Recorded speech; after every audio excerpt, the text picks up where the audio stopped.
Science மக்களுக்கு தெரியும். ஜெனரலா சயின்ஸுக்கான டெஃபினிஷன் சொல்லிடுறேன். No matter what a person does, and no matter where he does, no matter how many times it is done, no matter how many people do it, at which part of the country world they do it, the results have got to be similar.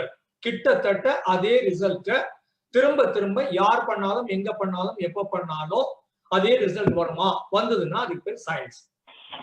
இப்ப 5 5 பெருக்குனா 25 அப்படின்னு வர்றது, அது LKG UKG குழந்தை பண்ணாலும் அதேதான், PhD பண்ண scholar பண்ணாலும் அதேதான், அமெரிக்கால பண்ணாலும் அதுதான், ஆப்பிரிக்கால பண்ணாலும் அதுதான், ஜப்பான்ல பண்ணாலும் அதுதான், இன்னும் 1000 வருஷம் கழிச்சு பண்ணாலும் அதுதான். இதே போல எலக்ட்ரோ கார்டியோகிராம் அப்படின்னு ஒண்ணு இருக்குது, இசிஜி ரெக்கார்டிங். டாக்டர்ஸ் வந்து இந்த இருதயத்துல இருக்கிற எலக்ட்ரிசிட்டி அளவை மெஷர் பண்ற சமாச்சாரம். இப்ப இந்த இசிஜி ரெக்கார்டிங்கை கொண்டு போய் எந்த நாட்டுல எந்த கார்டியாலஜி டிபார்ட்மெண்ட்ல கொடுத்தீங்கன்னாலும் அந்த டாக்டர் கொடுக்கிற கருத்து கிட்டத்தட்ட ஒரே மாதிரி இருக்கும். ஒருத்தர் வந்து இதுக்கு பேர் ஹார்ட் அட்டாக்னு சொல்லி இன்னொருத்தர் பேர் ரொம்ப ஹெல்தி ஹார்ட் அப்படின்னு சொல்ற மாதிரி முரண்பாடுகள் சயின்ஸ்ல கிடையாது.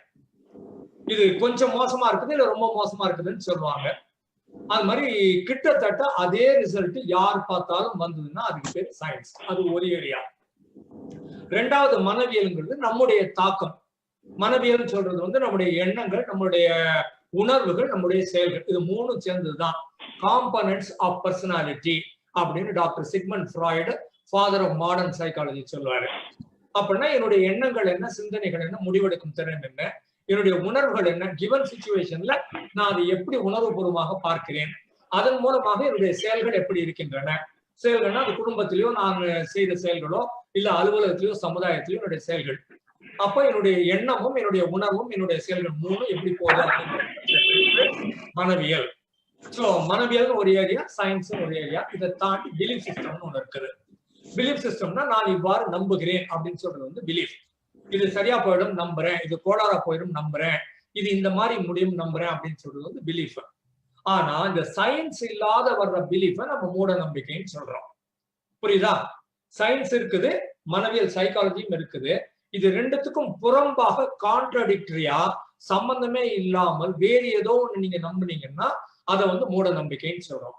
நான் ஒரு 5 வருஷம் கழிச்சு நான் நல்லா ஆயிருவேன், கடன் எல்லாம் போயிடும், எனக்கு கல்யாணம் ஆயிரும், எனக்கு வேலை கிடைச்சிடும், எனக்கு ப்ரொமோஷன் கிடைச்சிடும், நான் வீடு வாங்கிடுவேன், நான் வெளிநாட்டுக்கு போயிருவேன் அப்படின்றதெல்லாம் நம்பிக்கை. அதெல்லாம் தப்பே கிடையாது.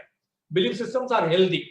ஆனா சயின்ஸுக்கு புறம்பாக, சைக்காலஜிக்கு புறம்பாக என்ன நீங்க நினைக்கிறீங்களோ, என்ன நீங்கள் கருதுகிறீர்களோ, என்ன நீங்க முடிவெடுக்கிறீங்களோ, எப்படி நீங்க வளர்க்கப்பட்ட சூழலோ, எப்படி நீங்கள் ஃபங்க்ஷன் பண்றீங்களோ, எதிர்கொள்ளுகிறீர்களோ, அந்த இடத்துல மூட நம்பிக்கை வருது.